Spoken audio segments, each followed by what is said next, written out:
1 নং চিন্তামণি বলিয়াঘাটৰ পৰা এটা জামাত আহিছিলে। জামাতটোৰ মানুহ আছিলে 12 জন। 12 জনৰ ভিতৰৰ এজন ল'ৰা আহি মোৰ ঘৰত চাংতলত সোমাই থাকে। প্ৰায় ৰাতি 1-2 বজাত মোৰ এজনী ছোৱালী মুখত সোপা দি জবৰদস্তি কৰে আৰু লৈ যোৱাৰ চেষ্টা চলাওঁতে মোৰ মানুহজনীয়ে হুলস্থুল কৰাত মোৰ কাষতে থকা এজন মানুহে, তাৰ নাম ইয়াজুল আলীয়ে ধৰি পিনি মোক ফোন কৰে। মই ঘৰৰ পৰা প্ৰায় 500 মিটাৰ আঁতৰত থাকোঁ, মাছ পালা জেগাত। আহি পিনি ল'ৰাটোক সোধাত ল'ৰাটোৱে কয় যেন মই জামাতত আহিছিলোঁ।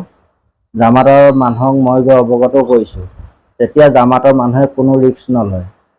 তেওঁলোকে মানে এইটো জামাতৰ মানুহে এইবোৰ মানুহ লৈ ঘূৰাই ফুৰে, চোৰাং মানুহ লৈ। এইবোৰ এনেকুৱা মানুহ লৈ ঘূৰাই লগত ৰাখি মানে ডকাইত কৰিবলৈ। মই গৈ আপত্তি কৰাটো একো কৰা নাই। তাৰপিছত ভিডিবিক মাতি আনি ৰাতি 2টা বজাত আপত্তি কৰাত ভিডিবিয়ে থানাৰ পুলিচ মাতি চমজাই দিয়ে।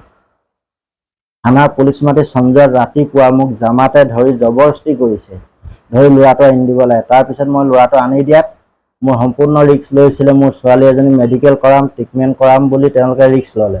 এতিয়া মেডিকেল কৰাবলৈ মই ল'ৰাৰ বাপেকক ফোন কৰাত ল'ৰাৰ বাপেকে মোক ছোৱালীহে বিচাৰে। মোৰ ছোৱালী বয়সো 16-17 বছৰেই হৈছে।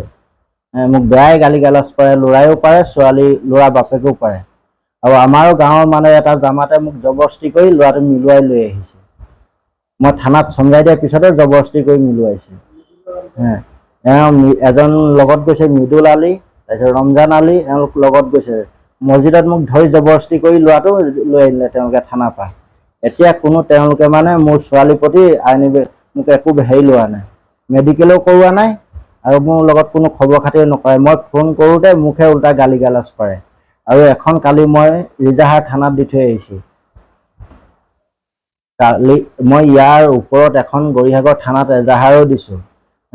গৰিসাগৰ আৰক্ষীয়ে যাতে মোৰ উচিত তদন্ত লৈ আইনী প্ৰক্ৰিয়াত কি বিচাৰ হয় মোক বিচাৰ তদন্ত লাগে। অহা উচিল্লা লৈ এইটো চিন্তামণিগড়ত মানে যিটো জামাত আহিছে, জামাতটোক মই আপত্তিও কৰিছোঁ। জামাতটোৰ মোৰ গুৰিত এটা ভিডিঅ' আছে। জামাতটোক মই ৰাতি গৈ যেতিয়া সুধিছোঁ, জামাতটোৱেও মানে কি একো ল'ৰাটোৰ ওপৰত একশ্যন ল'ম বুলিও নক'লে। এতিয়া মই ল'ৰাটো থানাত চমজাই দিওঁতে মোক জবৰদস্তি ধৰিছে, জবৰদস্তি ধৰি ল'ৰাটো থানা পাই দিব লাগে। মই এতিয়া সেই ভয়তে মই ল'ৰাৰ পৰা থানাত গৈ মই লিখা দি ল'ৰা চমজাই দিছোঁ। এতিয়া মোক তেহেঁতে উল্টাই মোৰ ওপৰত কেছ কৰিম, মোক মানে কি বেয়া গালি গালাজে পাৰি আছে।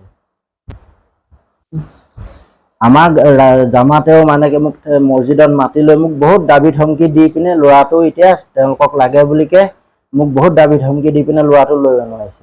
মই এতিয়া গৰিসাগৰ থানাৰ পৰা আনিবলৈ বাধ্যত পৰি ল'ৰাটো চমজাই দিয়াত এতিয়া উল্টাকে মোক তেওঁলোকে ভাবুকি দি আছে, মাৰিম পিটিম, গৰিসাগৰ আহিলে মাৰিম, আমুকত গ'লে মাৰিম। সেইটোৰ ওপৰত মই এতিয়া আইনী প্ৰক্ৰিয়া মোক কি ব্যৱস্থা লৈ দিয়ে মই সেইটোৱে আশাবাদী। ল'ৰাৰ বাপুকে এতিয়া মোক বহুত ভাবুকি দি আছে। গৰিসাগৰ থানা আৰক্ষীক মই এতিয়া যিখন এজাহাৰ দিছোঁ তাৰ আৰক্ষীয়ে মোক কি ব্যৱস্থা লৈ দিয়ে মই সেইটোৱে আশা কৰোঁ।